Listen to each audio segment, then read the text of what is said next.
Even as I come to the realization that nothing in this world could pierce the hopelessness that ruins every stimulus I could still come upon, I find a reliable sense of wonder when imagining how patient it has been, its origins and its creation, its nature and its effects.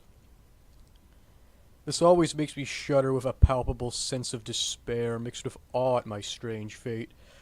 I have regressed into sympathizing with it, into turning its titanic lack of mercy and all-encompassing designs in order to feel anything. It is the only real thing, I guess. The only thing with a purpose left in it.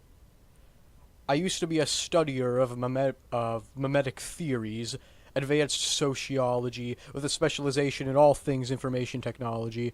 I had written some well-respected studies on general behavior on the internet, the spread of ideas, the way people communicate depending on the subject matter. Quote-unquote, two girls, one cup, with more analysis, detachment, and looking at how quickly things get attention, and how it's related to man's creation of culture. I decided to turn towards outliers next, the fringes and the corners of the internet. Lost information. I scoured for obscure P2Ps and used extensive programs to make my investigations go faster. I simply looked for anything forgotten, useless, half-cooked, unique, empty, lonely, or downright useless on the internet. I figured it would become a book, a study, or a decent hobby. When I found it, there was one thing that called to my attention: the channel name. I was using any and all ways to access any kind of IRC there was, trying to see what stood out. Where I saw it I have long since forgotten, but what I saw was exactly what I was looking for. The name of the channel was skewed at an angle rather than a smooth line of text with a designated box. Rather than text, it was designated by a symbol, and not the kind available through any Unicode or script I knew of. Yet, upon examination of the site's code, there was nothing indicating an image rather than a script. In fact, there was nothing indicating that the channel could even exist. The script didn't allow for more than a few channels, and the one with a symbol made one too many. The next day I took my hard drive to the garage and then prepared it to hook up my spare with my trusty screen and keyboard. Upon connecting, I noticed that something made my face lock and prickly moisture form underneath my eyelids. The letters, arrows, and other symbols on the keyboard had been usurped, absorbed, eaten. The symbol had taken every spot. On the screen's frame, the name Phillips had been replaced with a row of 7 symbols. A bag of snacks lying on my desk had met the same change, and only the symbols could be read. Stunned as I was, my mind didn't take to work until I accidentally glanced at my watch and saw that I was late. The more profane, sheltered part of my brain won me over, declaring the whole thing an impressive prank designed by a pair of friends noted for their odd humor and knowledge of my new hobby. It even assured me they could have made the snacks bag empty to test their commitment. I took the bag and everything affected along with the hard drive, with a flash of instinct I threw them into a rocky ditch on my way to work. Work went easily, and a quick phone call to my girlfriend, who usually lived with me but was on a conference, assured me that she would be home soon, eager to hear of the amazing joke the infamous pair had pulled this time. By lunch I had made up my mind for takeout and drove to a sandwich diner. I entered, placed myself in line, opening a newspaper lying abandoned on a nearby table. Surveying the menu, I decided upon something grilled first, and then felt the visual equivalent of a sucker punch as I saw that symbol sitting innocently in place of the word mayonnaise. With what must have been unsettling concern, I asked the person behind me whether he saw the symbol on the menu. I can't recall the person's gender, but I do remember the look. It was as if my question broke a rule. The face of the person twitched as if I had jumbled their mind to mush just by asking. The twitching hastily stopped and was replaced with a look of the most complete lack of understanding. All this apparently unremarkable to the person in the closest line who had seen the whole thing. I rounded on the cashier, asking for my order, and with a deep sense of foreboding, asked for some mayonnaise on the side. Her young frame made a strange quivery motion that seemed to involve every single one of her muscles, and then simply looked at me, her face normal save for an awkward lack of understanding, as if I had asked for something with a foreign name, or at least a kind of condiment she had never heard of.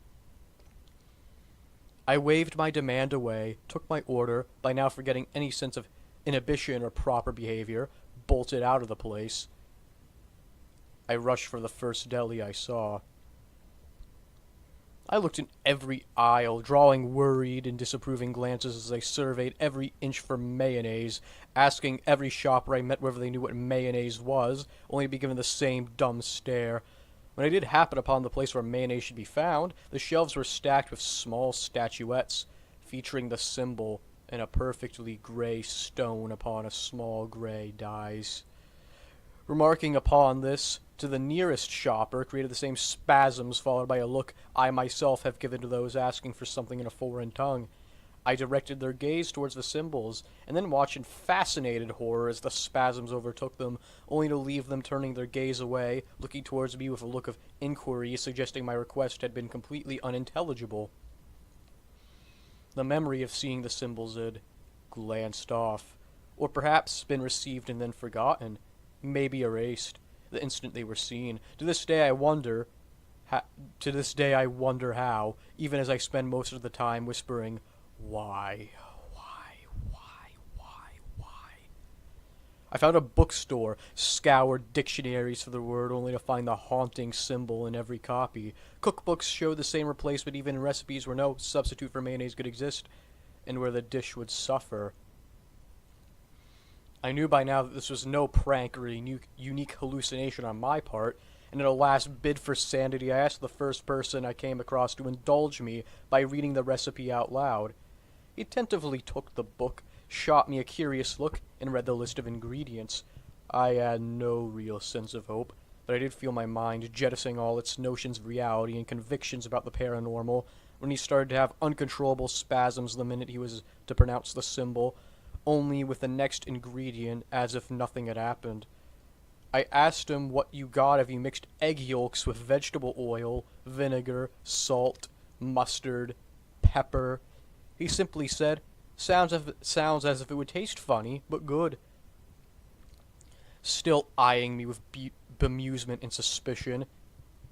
You get mayonnaise, I said, and the spasms overtook him. He angled his head as if he had not heard me and then said, sorry? I dropped my shoulders and said, you get keziv, a Russian paste. Make it fluffy. Keziv sounds tasty with tuna. By the time I had come home I was deathly nervous, having bought a dictionary and patiently looking through it.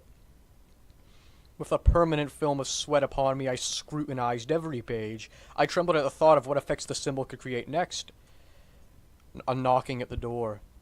I left the dictionary open on my desk, and open only to find my live-in girlfriend beaming back at me, her eyebrows struck between concern and amusement at my no doubt harried air. I explained myself as having come back from a jog and embraced her happily. She responded in kind, and I hoped to brush over the spreading sense of being at the mercy of the symbol by asking about her journey while I prepared her some dinner. Having recently read the dangers of red meat and its many tasty byproducts, our household was recently swearing by chicken, and I was preparing some fajitas for us while she detailed the conference. She is, or was, more appropriately, an employee at a company selling risk assessment for other companies interested in investing in third world countries. Apparently the war launched by New Carthage had not sustained critical problems to the poor citizens and the remains of the Ottoman Combine. The place was now quickly being invaded not by troops sent to kill their dictator, but rather people hoping to make a buck and to gain a footing.